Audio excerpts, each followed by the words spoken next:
Good morning. My name is Ed Zaccaro, and I would like to respond to the two doctors in Bakersfield, California, who have been making the rounds of the news media talking about how flu and COVID-19 have similar mortalities, that we shouldn't be freaked out by COVID-19. And what they have done to come up with the numbers they've come up with, they have manipulated statistics either mistakenly or purposefully. Either way, it's very bad because they've made COVID-19 out to be similar to flu in its mortality. And when you use statistics, it should only be used to shed light on the truth, but they're often used to make the false seem true. And this is what these two doctors did. So here is a synopsis of what they did. They're making appearances on the media, and they're saying that COVID-19 is no more dangerous than the flu. But if you look at the numbers they've used, if you interpret statistics accurately, the statistics dramatically argue against the doctor's point and reinforce the conclusion that COVID-19 is far more dangerous than the flu. It is their own numbers that I'm going to use, but I'm going to interpret them accurately. They've made a very egregious mistake. So when they crunched the numbers, they were not comparing equivalent groups. When you try to make an assessment using statistics, you have to use equivalent groups.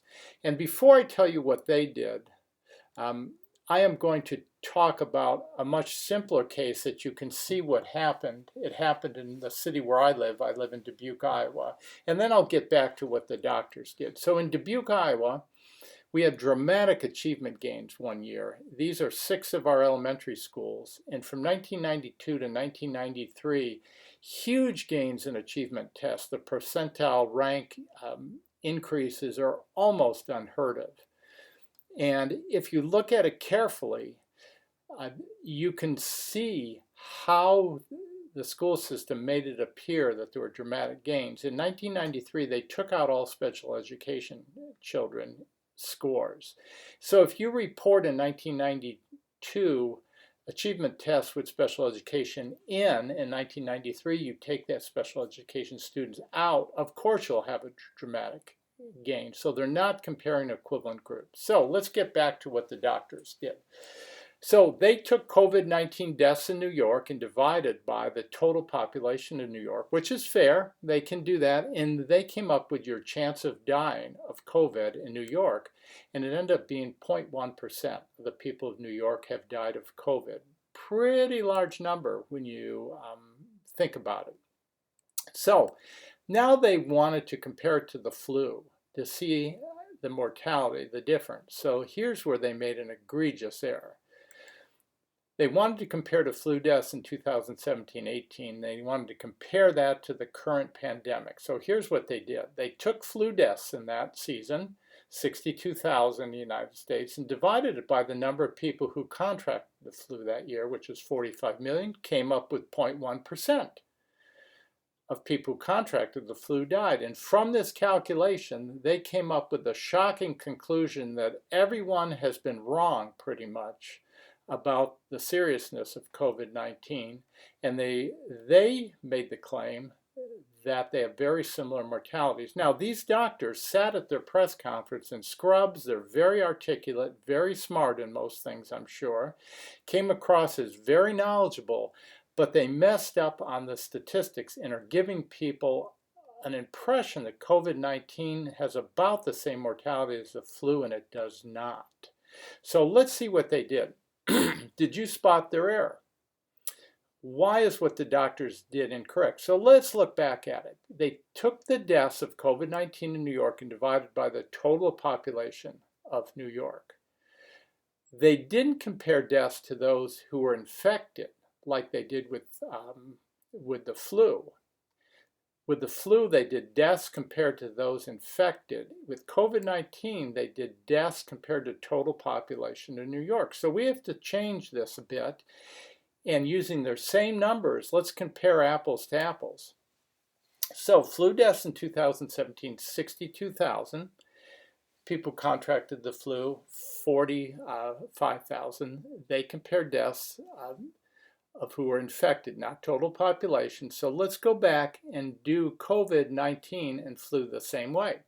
So deaths of COVID-19 in New York divided by diagnosed cases in New York, not total population, diagnosed cases like they did with the flu, 24,000 divided by 320,000 is 7.5%, not 0.1%.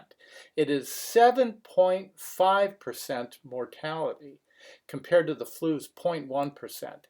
This shows that COVID-19 is 75 times more dangerous than the flu, and these are using the doctor's figures, but interpreting them correctly. So the flu has a 0.1% death rate, COVID-19 7.5% death rate. Now, the COVID-19 with these numbers, I would acknowledge is inflated because of the undiagnosed cases that really do have it. So, people could rightly criticize me by saying, oh, there's a lot of people in New York who haven't been officially diagnosed. So let's just say, for the sake of argument, that there's 10 times as many people in New York that have COVID-19 but aren't diagnosed. This would be 1/3 of the population of New York, approximately, or more than 1/3 is infected. It's much too high, but for the sake of argument, let's say it's true. So let's compare deaths to our high assumption of number of people with COVID-19. So we get deaths divided by this inflated number, 3,200,000. It gets to be 0.75%. So obviously not nearly as bad as a 7.5% fatality rate, but 0.75% is dramatically higher than the 0.1% for the flu. So worst case scenario for it, COVID-19 is still at least 7 times more dangerous, the mortality, than the flu. So these doctors have now been spreading false information about the dangers of COVID-19 and downplaying its dangers. This is the problem when you don't use statistics properly. And I wish somebody would point this out to them in an interview.